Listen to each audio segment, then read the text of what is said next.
Hello and welcome. This is Darla Ledoux, and we are here with our magic panel today. I am so excited. So, as you know, I have released my book this week, Shift the Field. I'm guessing anyone who's in any way connected with me has noticed that this week. So, yay! Kate's modeling it over there. It arrived on her doorstep in the UK, so that's amazing. If you join us live and you can get yourself on StreamYard so we can see your name, just put a comment in and so I can practice and see that I can see comments. We're going to be diving in today to what is your magic type. So in the book, there is a whole chapter on your magic. And one of the things that I've shared in interviews this week is that when I got to the end of writing the book and I kind of took a step back and thought, okay, what is this book really about? It used to have a different title and everything. And even though the outline didn't change very much, the one thing that changed is I added this chapter about magic. Because when I got to the end of the book and thought, how does this really help people? What I could see is, in the book, I teach the anatomy of a transformation. It's a 3-step structure to help you think about what your client is moving through when they work with you and when they're working on their own transformation. And so knowing that structure really helps you relax into your magic. It helps you to know that your intuition has a time and a place with your client and that it is so incredibly valuable. So that became like the most exciting thing for me about this book. And then as I've been being interviewed by different people this week, anyone who's read the book or is familiar with it is asking about the magic. It's like, that seems to be the most exciting part. So I asked a group of different types of magicians to come on the line and share about how their magic works. So the first thing I want to share is shifting the field is about shifting energy from what I call default energy to sourced energy. So default is that it's based on the past, how we learn to survive life. It helps us try to control the future, but it's kind of redundant, right? Whenever we feel stuck or sticky or stagnant, we're in that default energy. Sourced energy is vibrant, it's alive, it is in the present moment. And when we go from default to sourced, that's what I call a transformation, right? And it's creating this permanent shift in the way you show up and interact with life, which then creates a totally different result. The key to helping your clients through this process is helping them actually see a new truth, something that's hidden from their view, right? That they haven't noticed before about how they've been operating. And as a magical practitioner, you tend to see truth. So just quick with my panelists before we introduce you, just raise your hand if you know this about yourself. I tend to see truth. Yeah. So we need more of that, right? We need bringers of truth to, who are willing to bring truth to the table. And so the truth is subjective, right? Not every client has the same truth. It's not like one thing is true for everybody, which is why this personal support makes a difference. And then the way truth gets revealed is different depending on the practitioner or the magician that you're working with. And so a lot of times we have these gifts, but we don't know we have them, or we've been shamed for them. We've been taught to tone them down, or maybe we use them personally, but we don't really know how to talk about it in our business. And I'm curious if anybody here, when we'll dive into it deeper, but just show of hands, has been told you can't market that, you can't sell that.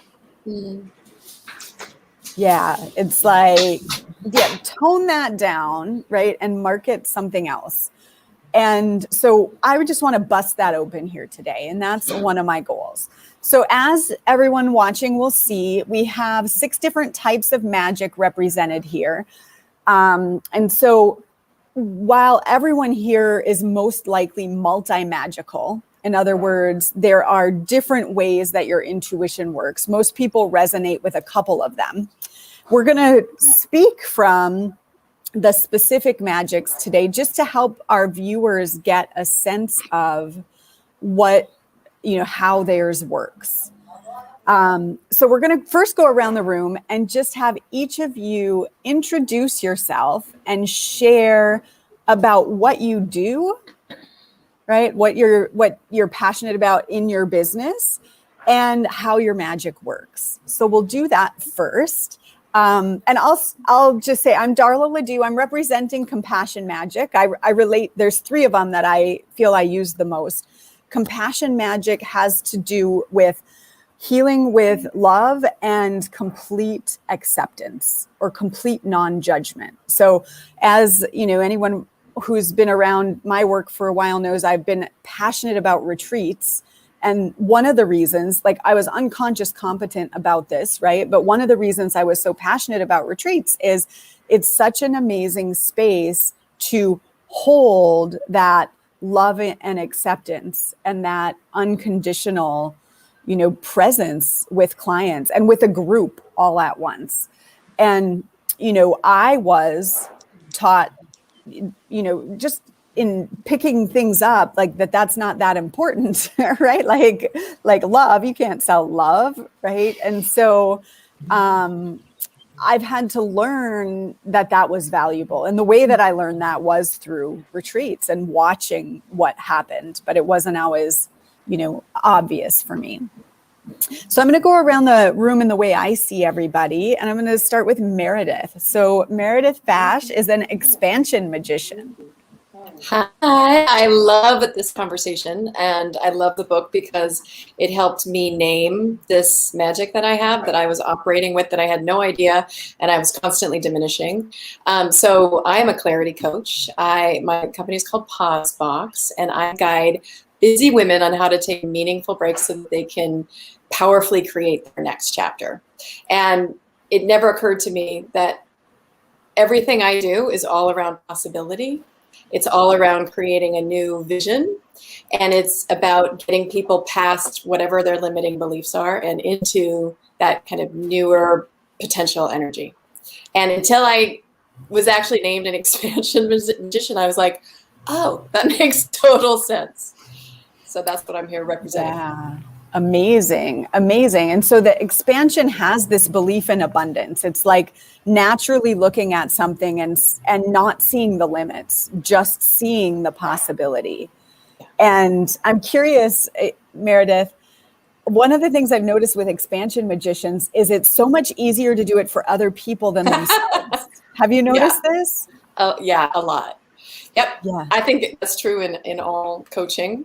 But yes, I will talk to someone and I can see huge possibilities. I can see where they're stuck. I can see, sometimes I don't share it because it doesn't sound like they're always ready for it. But yeah, that vision is instant. And then it's about how to make it real. Yeah. Beautiful. So we'll come back to that about sharing it. Thank you. Awesome. Julie Flippin, recognition magician. Hello. Yes, I am a business coach.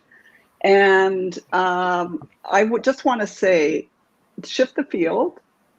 I love the magic, but the anatomy of a transformation, I think, is one of the most powerful tools that any coach or healer could use in their practice. It is, if for people that don't have a specific process, to walk through that is so simple and so powerful. So that is one of my favorite parts, I have to say. Thank you. So, the field. Yeah, recognition magic is really about seeing patterns and sensing how things would be working out. And it's a little bit tricky. It's been a little bit tricky for me in the sense that I see pictures, I get images, I get thoughts. It's so clear if I'm talking to someone, I get the whole picture. I get it. I see it. I see where they're at. I see what they want, where they're going, and possible outcomes if they continue the way they are. And it's getting this gift of knowing what your magic is tremendous. Having the confidence and trusting yourself to know that this is not a fluke. Yeah. I really am able to do this.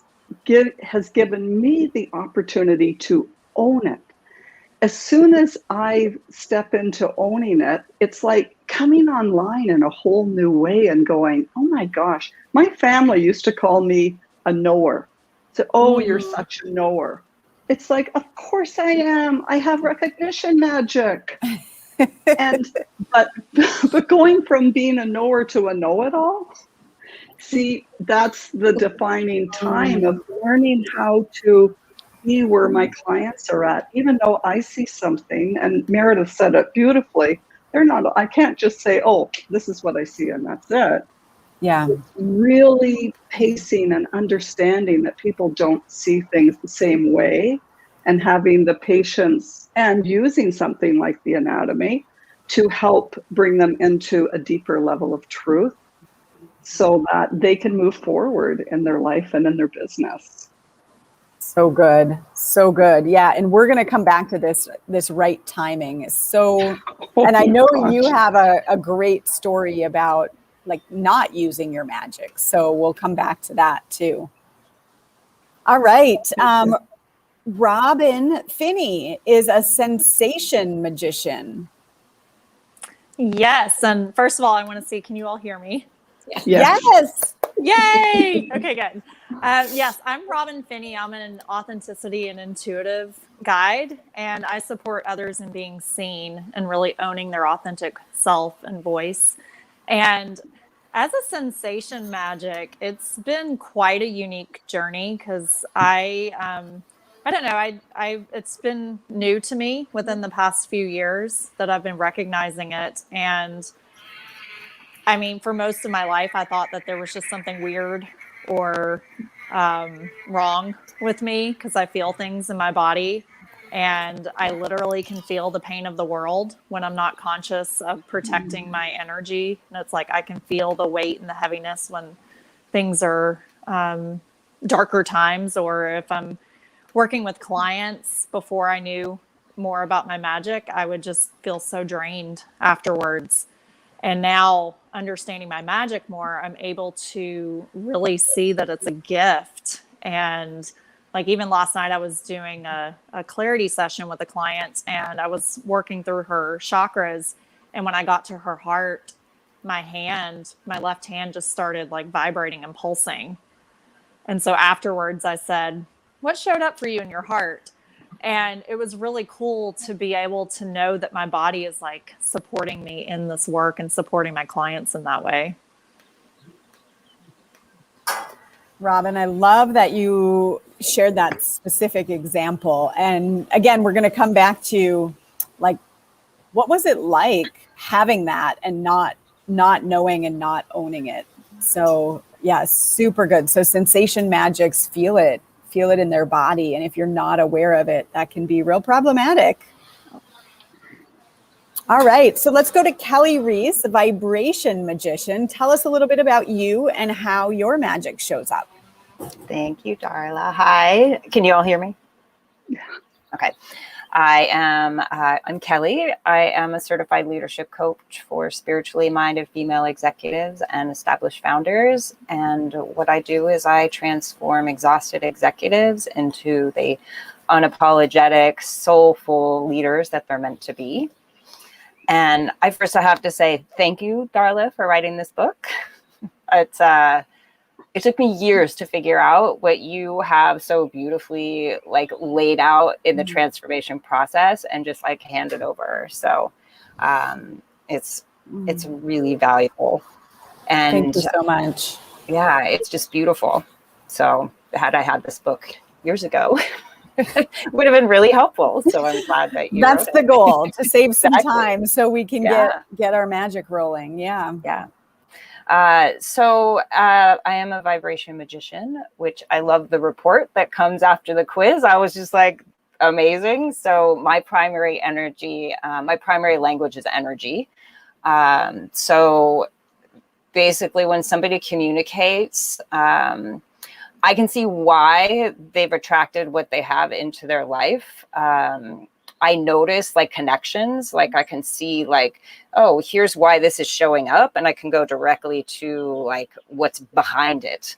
And I always, sometimes when I work with my clients, they see like I'm looking through them. And really what I'm doing is I'm like tapping into the energy of what's actually going on behind what is right here.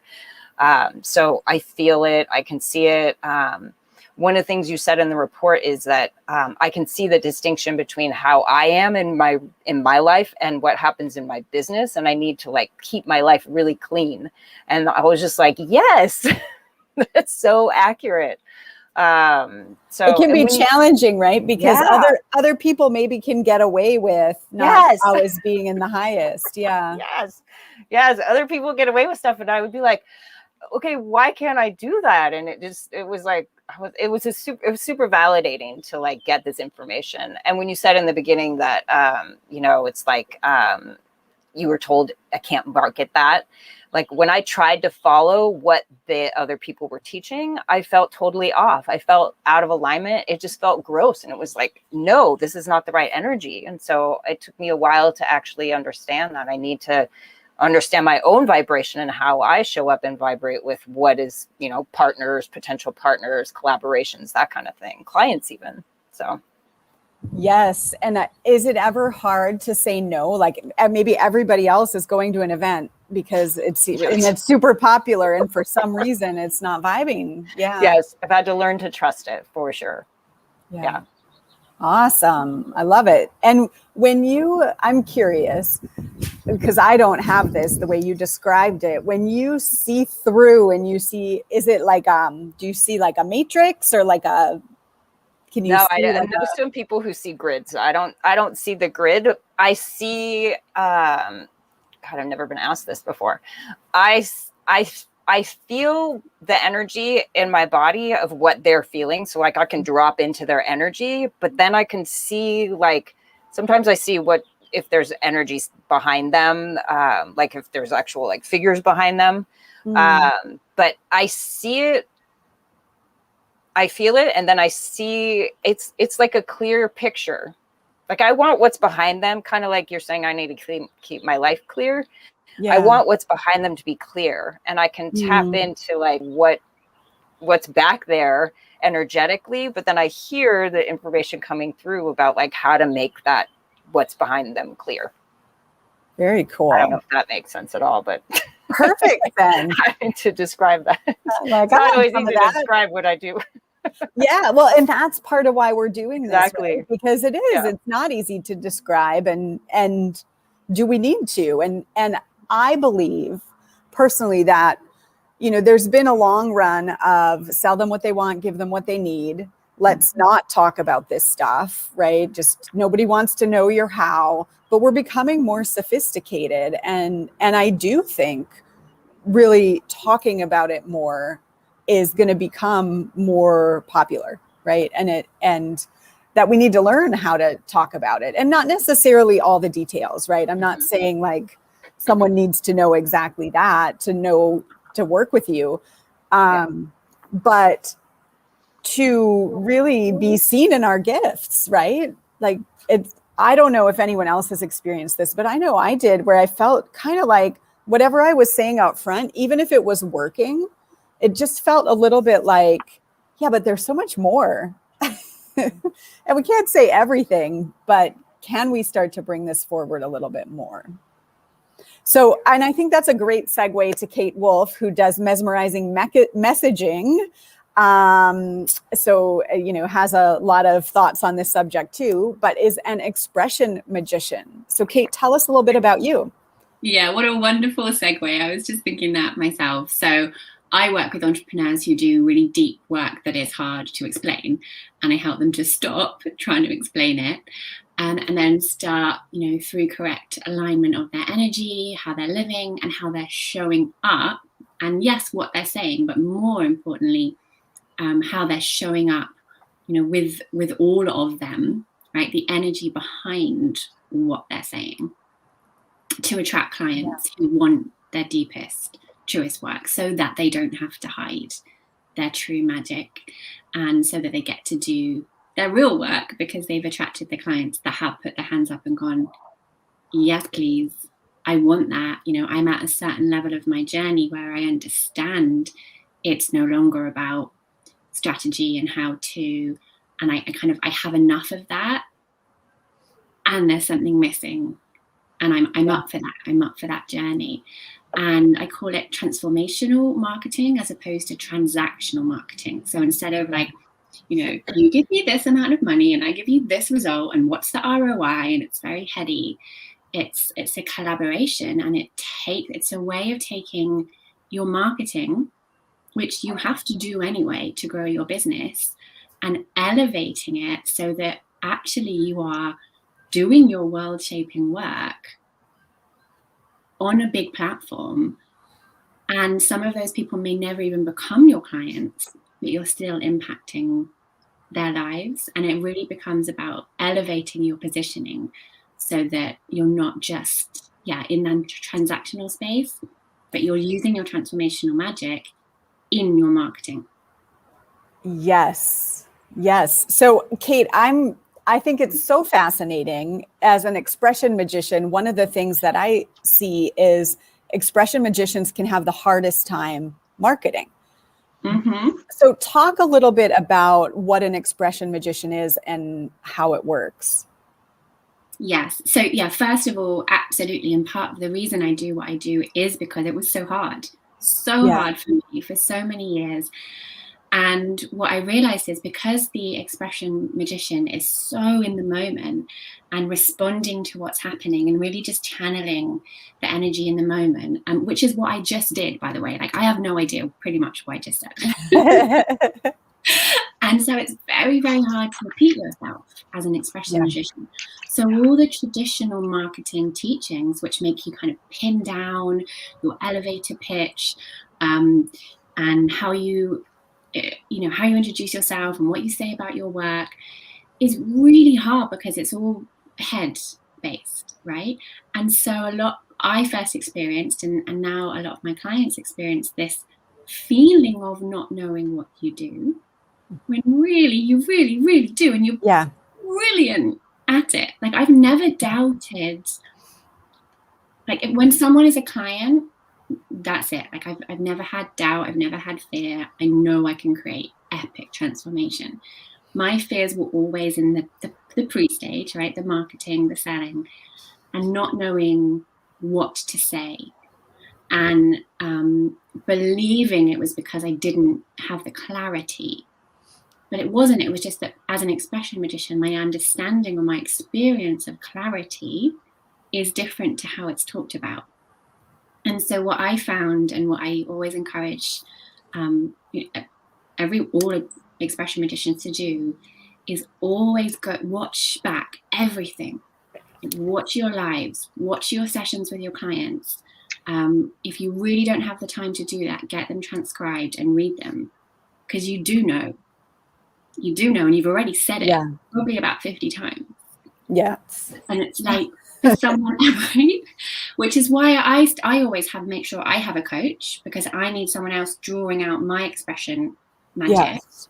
And right now I'm writing my own book, and pretty much every day I'm I don't know what I'm talking about. And then I'll go, I think that's so good. It's so good, Kate. This thought of, I don't know what I do. I mean, I've heard lots of clients say that too. And that's probably a clue that you're an expression magician. Yeah. If you feel like, I don't know what I do. Yeah. So good. Okay. So I have 4 questions that we're going to just kind of do round robin. So just jump in when you feel called, when your magic says, oh, it's me. Just speak up. It's totally fine if we have a little cross speaking. So the first, and by the way, if people have specific questions who are watching, feel free to put those in the chat as well. I have 4 prepared. So the first is, how did you discover that this was an intuitive gift?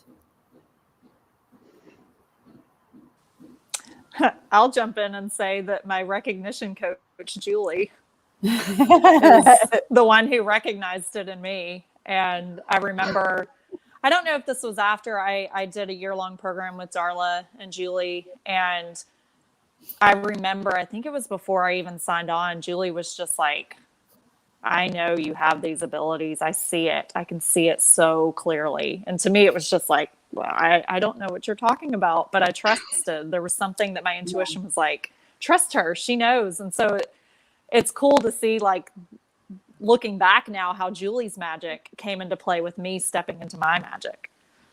Oh, cool. So awesome. So awesome. Yeah. Who else? Yeah, I really denied mine. You know, it's taken me years to really step into it. What I do know is that we all want to be seen. And at the same time, we're scared to death to be really seen, like who we really are. And yeah, I mean, I knew at a young age, I had some magic, some gifts of dropping into energy. I think Kelly was saying, dropping into someone's energy field and really seeing them and seeing some of the things and the patterns and what was going on. And it frightened me. And it was like the self-doubt was amazing. And it was working with Darla at Sedona Retreat, where it's like 40 years later from when I first discovered this, to say, I wonder if it's real. Like, it just felt so like having the magic is a really vulnerable place to be. And stepping out and saying, I'm an innovator and this is what I do and I can do it. That sense of, what if it doesn't work this time? Which just means I'm out of alignment.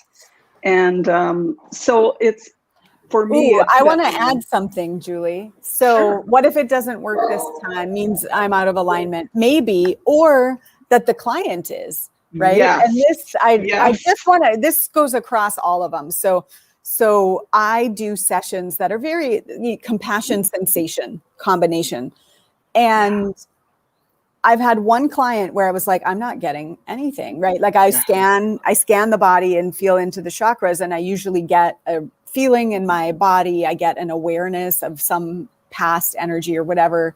And I had one session the first time where nothing happened, right? And immediately it's like, oh shit, what have I done?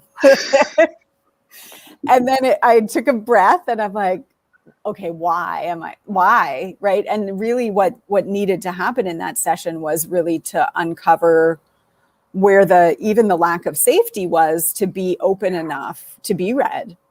Yeah.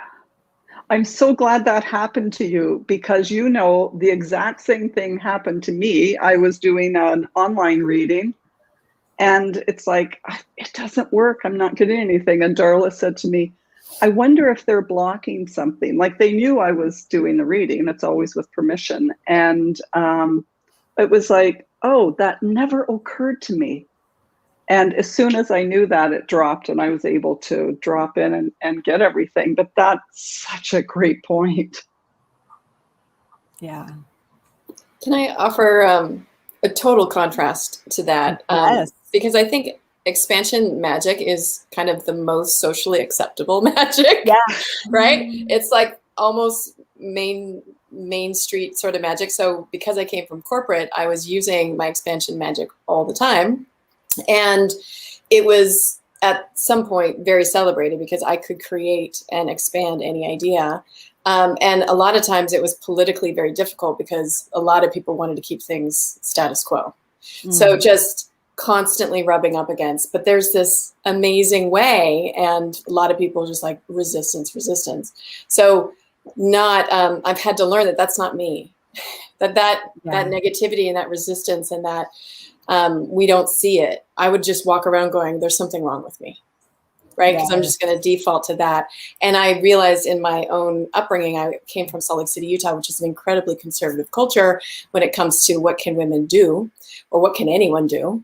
And again, I was very much raised in that, but I want to be all these things. And it was, I don't know what you're talking about. So when I came to California, I was like, woohoo, progressive. It's like, it's an expansive culture, especially here in Silicon Valley. And I think it's no mistake that I'm living in this very creative culture where expansion is part of everything we do.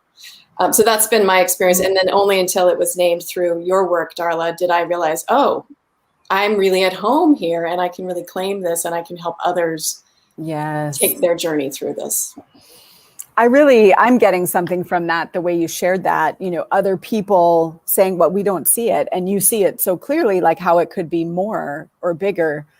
And, the foundation of expansion magic is this innate belief in abundance, like in the flow of life, and everything is possible. And we're supported. And I know nature is such a huge part of your work and your, what you want for your clients. And, we're supported by nature in its abundance. But it makes sense you received resistance because if we look around, there's so much lack, right? Like the media is constantly in conversation about lack. Yeah, I think that's 100% true. When I was taught to look at the leaves on the tree, I'm looking at one right now, and that is a signal to how infinite, abundant, and possibility is, right? If you look at grains of sand, I mean, it just takes you into that infinite possibility, and that's where I really love to go. Yes. Julie can feel it. Such a gift. So I just want to share, we are here doing a panel about the 6 types of sourced magic. So we're all represented here.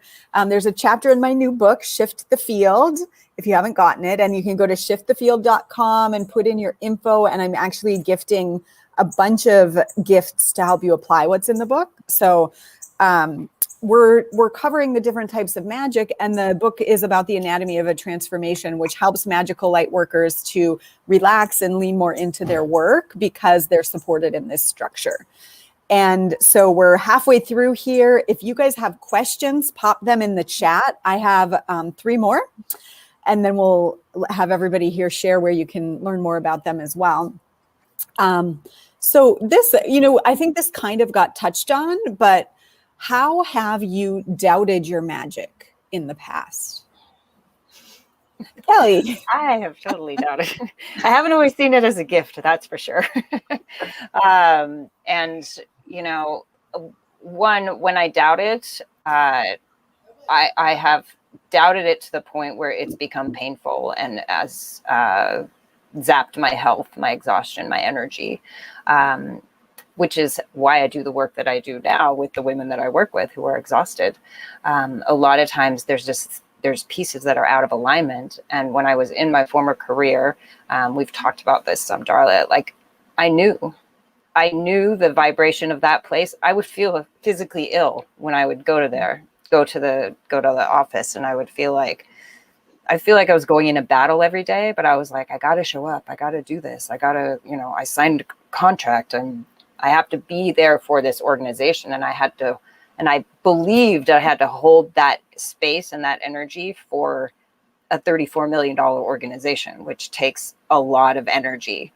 When I realized after the fact that's what I had been doing in all of these places, I was like, I need to hold a container that's much smaller on retreat, for clients and that kind of thing, group programs, because I was really, as the top person, as the CEO in the organization, I was holding that space, but I really wasn't listening to all of what was vibrating around me about how off everything was. And I was really sick when I left. And really that's what shifted me. It was like, this job can't take my health. I was willing to give up so much for the work.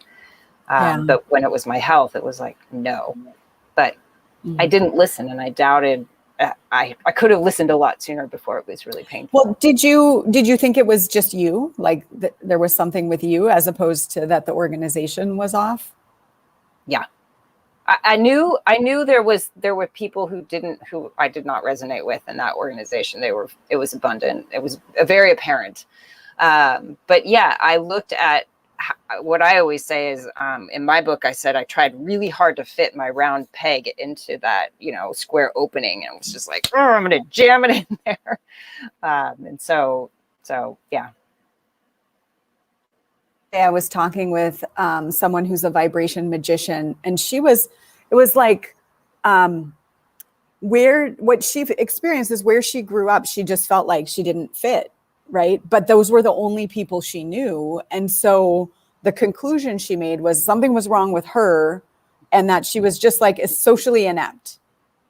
But really, it just was not her people. Yeah. So if we're used to it being in a vibration, if you're used to being in a vibration that's not what your soul came here to be, and you're a vibration magician, it's especially sensitive, you may not even know that something else is possible. Yeah. Awesome. Thank you for that. Who else has doubted their magic? Yeah, Kate. Yeah. And when I talk to like the meeting place for me between doubting and discovering, because interestingly, I don't think, maybe I'm like remembering wrong, but I don't think I ever doubted my ability in some of my other magics. Like I've always known I could feel energy, and I didn't even know that other people couldn't. I actually thought that was normal, until around kind of mid-teenage. I was like, oh, not everyone experiences the world like this. But I kept it. And the same with sensation, always feeling things in my body, being very sensitive that way. And the same with, and the kind of like conglomeration of those two with recognition, like being able to see and feel patterns. What I struggled with is what eventually turned out to be my main magic, which is expressing all of that and claiming it, really claiming it. And one of the ways, well, first of all, I think for me, it was more of a fear than a doubt when it came to expressing my magic. And the fear was this like fear of shining and fear of being seen, as you were talking about, Julie, and then judged for it, ridiculed and rejected. And so that was the work I had to do to be able to then see that I actually had quite a lot of mastery in the realm of expression, but I've been blocking it because it felt terrifying. Thank you for sharing that. And can anyone else relate to feeling terrified of your magic? And so do you know, Kate, like what was the little girl in you afraid would happen? Yeah, well, it had happened, right? As a little girl, like I had spent many playtimes angled at a very specific corner where no one either in the playground or inside of the glass panel door could see that I was crying. So it had something about me, had led to me being bullied and a lot of loneliness and a lot of pain. And when I was going to say when I told my parents, I never told them that. They found out. So there's a whole other bit in there about holding other people's pain and responsibility as a sensitive person. But this specific piece was when they found out. My dad, in his absolute but kind of best attempt to care for me, said, "The only reason anyone will ever not like you is because they're jealous of you." Cue, don't shine. Right. And really took that on as a belief, like mustn't shine too bright, then people will be jealous, equals not being liked. Yes. Hear you. Thank you for that. Cindy's attending our event. So we have Shift the Field Live is happening May 20th to 22nd. Thank you, Cindy. You're such a rock star for plugging that for me. You can find that at shiftthefield.com/live, but you get a discount if you buy the book. So do that first. Dee says, I'm still a little terrified of my magic. And so I'm just curious, as we're talking about doubting our magic, has anybody else felt that?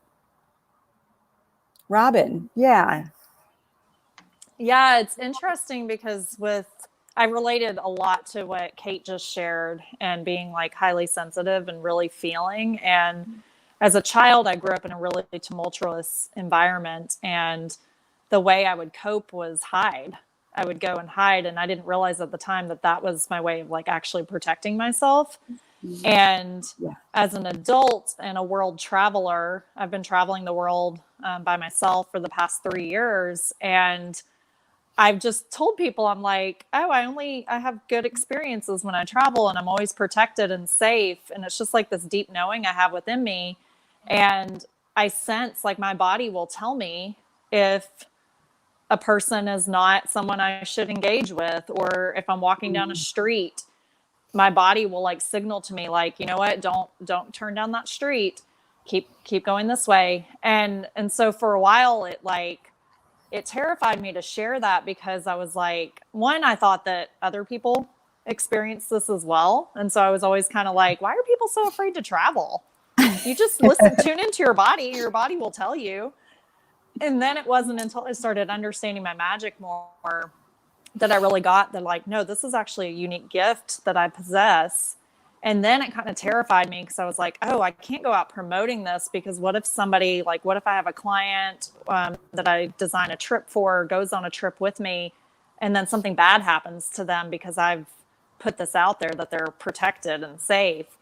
And so it's caused me in that sense to kind of like reel myself back in. Yeah. Yeah. And it would make sense then to help them know how their magic works, so they can really know how to tune in. And gosh, that makes me just think of, like, we're not taught this, you guys. Like I really kind of downloaded this work.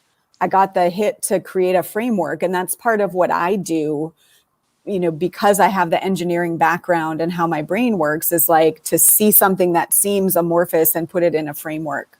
Right. These 6 magics aren't the only way your intuition could work. You have a combination. But it's like, we need a framework and a place and a playground, right? Like I am creating this community, this sourced playground, because we need a playground to practice it, because we don't really know. And so, Robin, I think that's part of what's so brilliant about the way you're combining travel and coaching, is you're giving people an actual experiential opportunity to practice. But yeah, it's so good to know that not everybody's works in the same way. And then also being a kid, I have a lot of sensation too, being a kid in a house where there's a lot of people experiencing a lot of things. I for sure shut mine down, right? It was like, it was unsafe to be present to that and to feel it. Like, it's just too overwhelming. Yeah. I think something else that really struck me, just a little bit of what Robin was saying, especially when we are really coming into and owning some of our magic. I mean, the doubt we have, we're going to attract clients where it's going to be really challenging to use our magic. Yes. And one of the things, especially in recognition magic, is select the clients that are ready and open to your magic and are ready to dive in. And that seems, because I've chosen people that weren't. I mean, I just wanted to help people, and I couldn't use it, and then it felt awkward, and I better not, because I never kind of indicated I might. It gets crazy making. And I had a colleague call me yesterday, and she said, someone I've known for years, she says, I'm looking for a high-level conversation in a container that's really safe, that I can just be seen and heard. And I thought to myself, as I was just kind of reviewing recognition magic today, is even though I may not be purposefully marketing myself, we are always marketing ourselves when we show up as who we really are. And people tend to recognize that in us, which I think is really magical. Yes, I know. When one of our webinars not too long ago, we talked about that, how, you're mad. People see it even if you're trying to hide it. It's kind of funny, But then that can be tricky because they're seeing it. But if we don't know it, we're thinking like, ooh, I shouldn't really tell them this, or I shouldn't really do it this way. And then there can be like, well, I expected more, because they're seeing it. So it's an interesting dance. I'm going to say one thing representing compassion magic. And then the next question, so you guys can think about it, is, have you ever struggled with when is the right timing to share your magic? Like when you know something or you feel it or you see it, have you struggled knowing when to actually share it? So that's the next question. And as a compassion magician, if anybody else has this one, I want to say a couple things. One is when clients have tested compassion, they've often resisted it. So this is that, healing with your heart, holding this potent space of non-judgment. It looks like doing nothing in a lot of ways, right? It's kind of like what Julie just described, someone to hold space and see me. It's like, so easy to undervalue. And then also because we've been systematically trained that feminine gifts are less valuable than masculine gifts, right? Like I was told that in corporate, tone down your soft skills, like be a techie, right? You're going to get further. We're trained that way. It can be hard to say like, oh, my gift is my healing heart. It's like, wah, wah, like that's, that's soft. And I can, coming from that background, my name, Darla Ledoux, means the soft and sweet one. Like literally Darla and Ledoux are all about being soft and sweet. And I hated that so much. I was like, I'm going to change my name. This is not who I am. Like, and my first business was, the tagline was live your sweet spot. And, and then people called me the sweet spot lady. And I hated it so much. So if you are a compassion magician, recognizing it goes a little bit with vibration, because vibration is a lot about holding that space too. And like people entrained to your energy. Compassion is like, you just love them so much they can't help but love themselves. And by the way, all the healing is self-love. All of what we do is self-love. It's all self-love. So it's a more direct kind of approach to that. Okay, so who has ever struggled to know when was the right timing to share your gift? Kelly. Definitely. Yeah. So I can sense, and this is in the report that you have for the Vibration Magician, I can sense the energy of agreements between two people. So between my client and other people, I can see, is it positive? Is it unhealthy? I just know, I know whether it's possible for them to shift that energy as well. So and I have to check in all the time and see, and I've gotten better at making sure that I don't feel it for the entire world, community, that kind of thing. So I've had to really bring my gifts, this especially, into I'm going to be open and here showing up for using it with clients and with some friends and stuff. But even in friendships, I've had to really be in alignment with myself and resonant of what they're willing to accept or understand about what I'm telling them, especially if it's somebody who has a meaningful relationship in their life, and then I've also had to get additional trainings in order to help my clients resolve these things easily. It's like I learned how to do cord cutting at this level that it's faster, so that we can move through these things. It's not like you tell them and then go, oh, and we're going to take, the next year and a half to go through this, that kind of thing. So, but knowing it takes a lot of emotional intelligence and just trust, which is also vibration, trust in myself. Talking to myself. That makes me curious, Kelly, with relationship, when I get that probably in a different way, where I kind of have a sense like, okay, this is going to last or this is not going to last, right? Or that's what I sense. But there's always learning in there too. right? So if someone has attracted that relationship that's a vibrational mismatch for them, or they've grown and it's not a match anymore, but if they just left, they would go probably attract the same thing without this work that Exactly. you do, right? And Exactly. so there's a navigating of that. Yes. Yeah. Yes. And so I tell people, be sure before you leave your executive role about why you're leaving, because if you're leaving for these specific reasons that I cite in the work that I do, it's just going to go with you.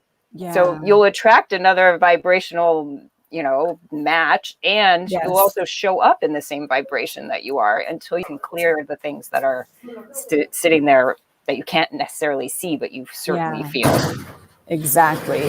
So when you think about whether it's leaving their job or leaving a relationship, when they come to you, do they know they want to leave? Or is it more like, I'm curious, let me figure this out? Like, where does this kind of diving into it really come? So I wrote books about both leaving their job and leaving the relationship. Usually by the time they find me, they say, I need to get the F out of here. I can't do this anymore. What I do is I help them see that they can do it. And if not everybody can leave their job. That's what I realized. Like, not everybody has the freedom to just like do what I did and walk away from everything and go live in Tulum for 2 years. Like, that's not a feasible thing to do for people. It was part of my healing journey, and I brought back all of those things. But part of it is that I want them to stay. I want them to see how it's possible to stay and be the leader that they want to be, rather than what everybody's feeding them of what leadership is. Just like you said, they, don't use your softness, that kind of thing. I argue you can be you 100% in your role. But usually by the time they get to me, they're like, I got to get the F out of here, because they're just at their wit's end.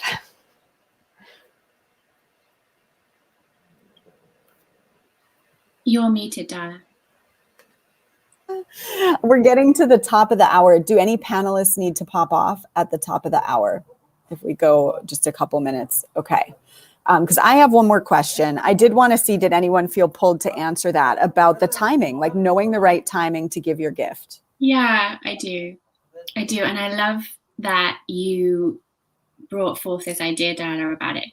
Ultimately it's all self-love, because what I've come to see and know about timing, right timing of the giving of our magic, is like timing and self-love are intricately connected. And if I look back at the times where I gave my magic when it wasn't asked for, they were not ready, they were not wanting it was because it was about me and my, like, interesting, like, back to that kind of really impossible place to be in, of being terrified of being seen and simultaneously desperate to be seen. Yes. And like throwing it on people before they were ready or wanting it. And now that I feel much more fully, deeply in love with myself and integrated and accepting of all the parts of me, I don't feel that need.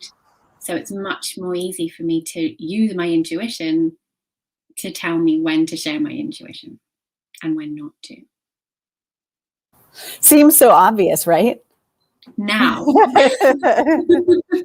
Well, and I love that, because I think you're pointing to something that probably everyone can relate to, is sometimes it's an ego thing. Like I say, when I first started, I just wanted to prove, because I was coming from engineering to coaching and people thought I was crazy, or I assumed they did.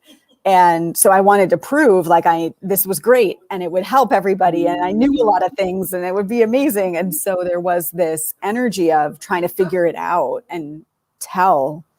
And it doesn't support us. Like, there's a whole chapter in here on cultivating commitment, which is what we need to be doing in the beginning. It's not about giving all these truths, right? The truth comes later. It's the commitment that comes first, and really committing to transformation. So I so relate to that, Kate. Just like, let me just tell you. Yeah. and Let me just see. So we're talking, my next question is about marketing your gift and how do you market your gift? So this can kind of, if you had an answer to the other one, we can kind of weave these together. When, I'm thinking about doing intuitive readings, right? And a lot of people do intuitive readings, and that can be awesome. And, it's kind of like I was trained in energy leadership, which is this assessment of the 7 levels of energy. And when I used to sell the assessment separately, like someone could come buy this with me in this initial session, and I would give them information about themselves. Some of my colleagues could do that, and they would always sign people up as clients. For me, when I did that free, or not free, even when it was paid, but I did that one-off session, it was like people got so much that they went away and they said, okay, now I know everything, let me figure it out. But it's like knowing everything isn't helpful. For me, it's never been helpful, right? Like I can know all the things, but if there's that thing hidden from my view, there's that energetic pattern that's keeping me from actually being that, it's not helpful. And so I get readings occasionally. I have an astrologer I work with, right? And she's brilliant and I get great information, but it's different than being in a transformational container, right? So if you're getting this intuition and you're telling someone they're not ready to receive it, they're not ready to implement it, it kind of, I have pages of reading notes that I didn't do anything with, right? Where I might go back later and go, oh, now I see that was really brilliant, but I didn't do anything with it. So I'm curious, when you think about how do you market your gift? How do you structure your business to support this gift? That's the question. Who would like to take that? And this is my last question. If any viewers have questions, let me know. Meredith, I feel it's you. Yeah, I knew it was you. Well, I was reflecting on this question this morning, and I was like, oh, I'm not using it in my marketing. And then I said, wait a minute, like my Facebook group is called Possibility, like possibility. My group program is a 90-day soulbatical to powerfully create your next chapter. Like it's all about expansion and new and possibility and the journey of, where you are now to where you want to be. So I just laugh at myself at how much this has eluded me, but thank God intuitively, I'm putting my money where my magic is. Ooh, that's good. That's like tweetable. That's a tweetable. I did tweets. By the way, someone wanted to know where the quiz is, so we should mention that. Yes, there is a way to get the quiz at the back of the book. Great. There's also an entire chapter that describes these 6 in the back of the book. Yeah, I love that, Meredith. And I think it's really interesting. How can your brand allude to your magic, right? So your brand has an energy, the words you use, the visuals, like we've chosen nature, and my hands are on the website, and my brander is an amazing magician, and she did that, and I kind of saw it and I was like, oh, is that really what we want? And then I was like, wait, yeah, your hand, like that is part of your work. That's important. So I love that it shows up in your brand. Thank you. And big blue sky tends to be what I'm drawn to. So I use a lot of big, expansive nature scenes. And now I know why. Yeah, I love it. So good. Who else? I just have to say, I now know why I wrote 2 books that are completely about vibration. Yes. 100%. Your job isn't aligned vibrationally. Your relationship isn't aligned vibrationally. It's like, oh, hello. Yes. Oh my gosh, love it. Yeah. How do you market your gift, or how do you structure your business to support your gift? Kate. Yeah, I'll jump in because once I had that realization that I really do know what I'm talking about when I'm present in the moment, out of my head, and just letting what wants to come through as an expression magician, I just started putting space in both my marketing and in my offers, and calling it something, right? Like I do my weekly Facebook Lives and I call them mesmerizing messaging, and I have no idea what I'm going to say until about 20 minutes before, and then I kind of go, okay, go. And I really want to underline this, because if anyone has the things that Kate said, like I don't know what I do. You're probably an expression magician. And that is actually the most brilliant thing you can do as an expression magician, is invite people to show up and then just know something brilliant will happen. And then, like you said earlier, watch it back later. Watch it back later or get it transcribed. Have your assistant turn it into social media posts. Yes, which I've just started doing. You know, I've got a few new people on the team, and we're kind of upping that. We're upping my positioning. So we're going to start sharing little clips of videos and me doing the work and stuff like that, to model it without needing to explain. And also not, that would be my encouragement, is don't wait, because you will be waiting forever, right? If you wait to be like, oh, I need to know exactly what I'm going to say and what the topic is, and I'm going to follow that marketing advice to like map out my month of content, and then you'll get to the day and be like, this is not alive. But if instead you just put space, like structures with nothing in them, but just enough direction, like this is the umbrella topic, and then show up, tune in, go, then you're doing your magic. I love that. I love it. Who else? How do you market your magic or structure your business around it? And I can share from a compassion magic standpoint, like I mentioned earlier, retreats. Retreats are so good for compassion magic. And during this pandemic, I've been doing individual retreats. We have a guest room that's set up for clients, and we do it at the house with one person. But having that, and you can do it virtually, right? Just as well. And we are offering Shift the Field Live has a virtual retreat. So there's so much you can do with distance, but having a group where the common agreement is self-acceptance and self-love, like that, just that, even if I taught nothing, right? Just that is healing. And then creating experiences to help people practice with that really makes a difference. And, you know, for me, one of the biggest challenges of a compassion magician is boundaries. So, you know, just because someone's experiencing something and you have compassion and empathy and love and you can see what's possible, doesn't mean that that's for you to give, right? So give your substance where it can do most good. And so that retreat also is people have committed to their transformation before they arrive. And so they're ready to receive it. Whereas I know for me, I got drained a lot by family members having stuff going on and having that like, oh, if I could just heal this, you know, but also just by feeling bad, having these boundaries of like, I'm sorry, but I'm not your person right now, you know? And so that might be helpful for anyone else who heals in that way. Yeah, I would say too, with sensation, you know, the core of all of my work is supporting people and being seen, whether that's through oracle cards or travel or retreats, or supporting retreat leaders with their events. And what I've noticed is I talk a lot about being comfortable with the uncomfortable. And if you're a sensation magician, sensing things in your body can be very uncomfortable.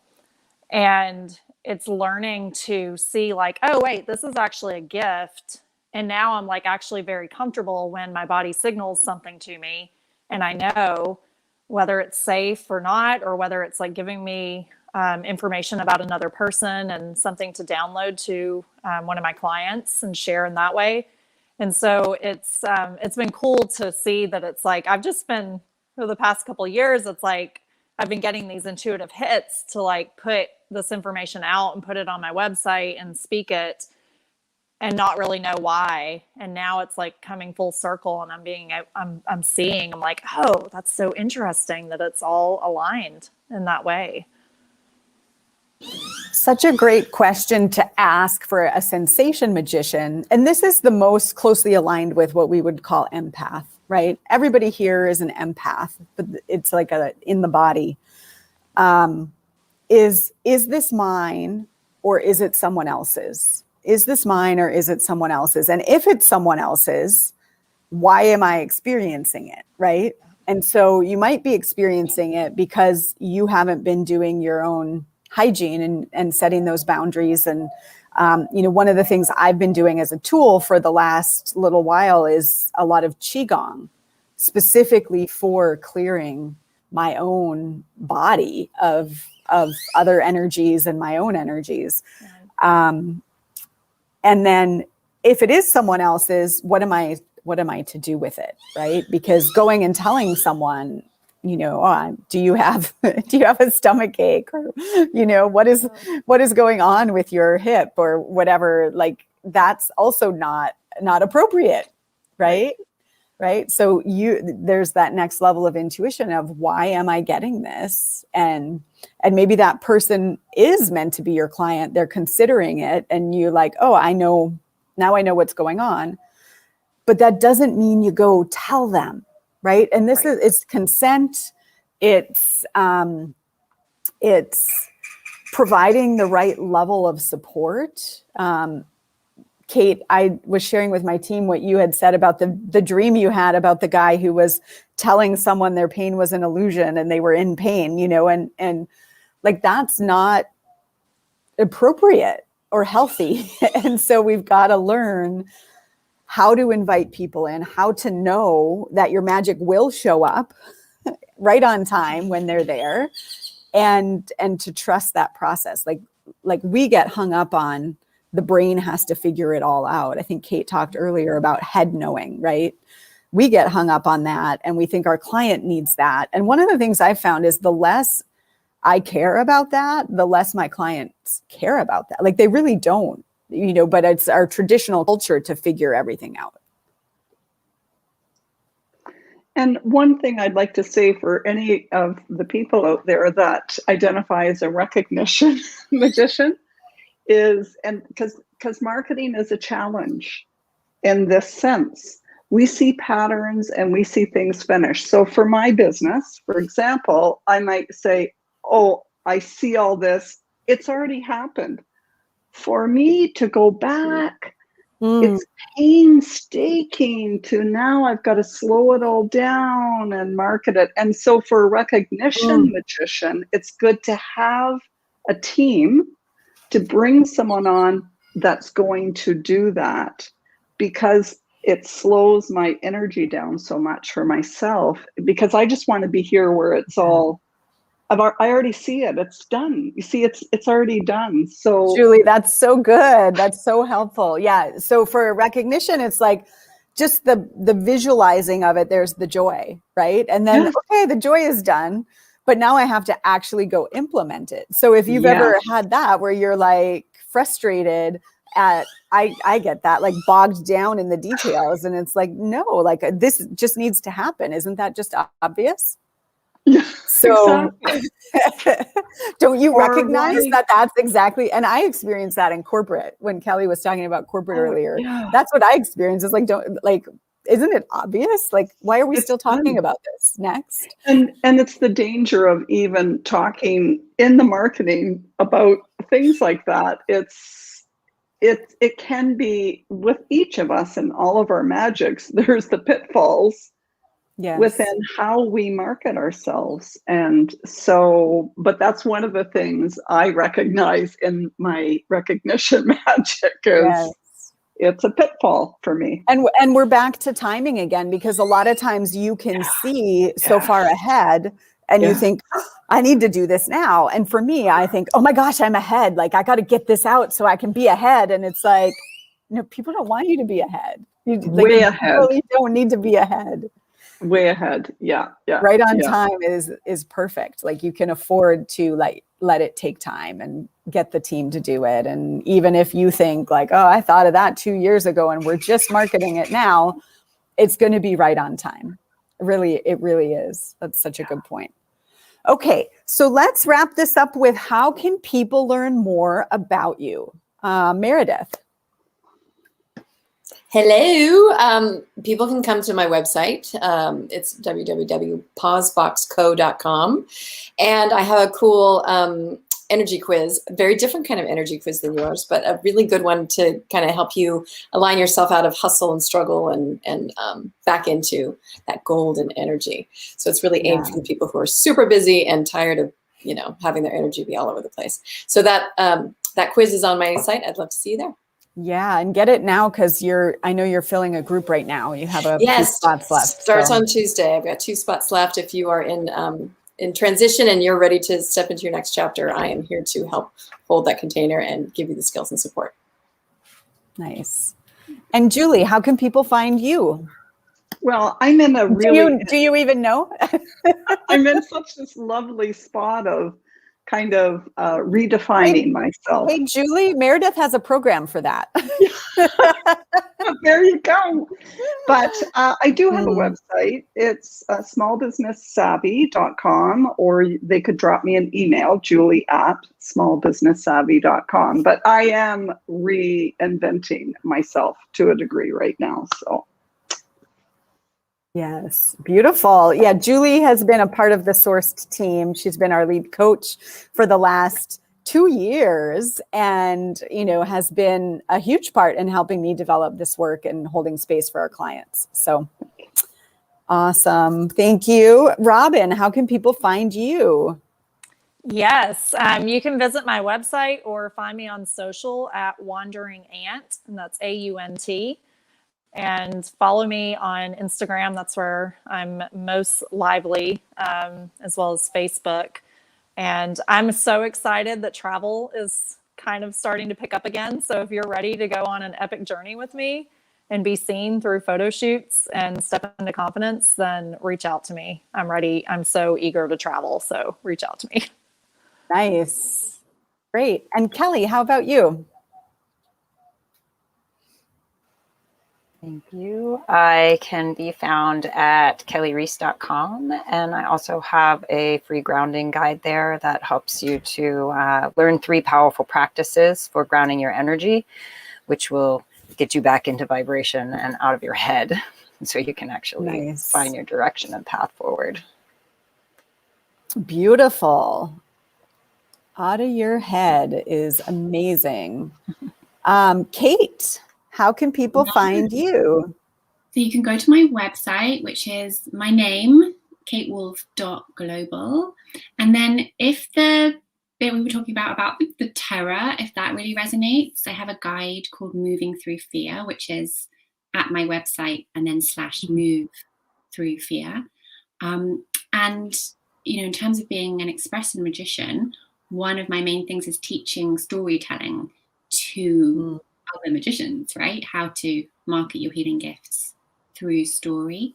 So again, same website, katewolf.global/story, and that will take you through to a training called Stand Out with Story. Nice. Awesome. I'm working on putting the links here in the chat. I'll go do that over on Facebook when we complete. Any parting words? Shift the field. Yeah, if you haven't taken the quiz or read the book, do it. Yes. Take the quiz. Get your copy. For sure. Yeah. Yeah. Donna, I'm remembering a few years ago, one of your intentions was to normalize transformation. Mm-hmm. And Absolutely. This book is such a part of that, and how important these conversations are, where we talk about our magical gifts, the way we feel, the way we sense, as 100% normal, natural ways of experiencing the world. So important. Thank you for that. That is still my mission. And this is a piece of that because it teaches the anatomy of a transformation. And while it is all written for practitioners, service-based entrepreneurs, when we understand it, we can also hold more grace and space for other humans who are in transformation, right? Because the opposite of normalizing transformation is a world of judgment and criticism. And we see so much of that right now in so many places. And when we can really see, I think about so much of my work started with my divorce, and it looked like the worst possible time in my life. Everything was going wrong. And yet it really is the best time in my life. And there were very few people that knew how to hold space for that, right? Like they either expected me to be a total mess or I don't know. It just, it really, like we're always growing. We're always somewhere in this cycle as humans. And if we're not, we're on a downward spiral. And so really being able to understand where your clients are, but where other humans in your life are, brings more compassion, right? Yeah, thank you for that. Oh, amazing. I love you all. You are so generous with your insights and just such amazing human beings. Everybody watching, like you can't spend enough time around these people. So definitely follow up, get to know them, and purchase Shift the Field. Thank you, team. Bye. Bye. Bye. Bye. Thank you.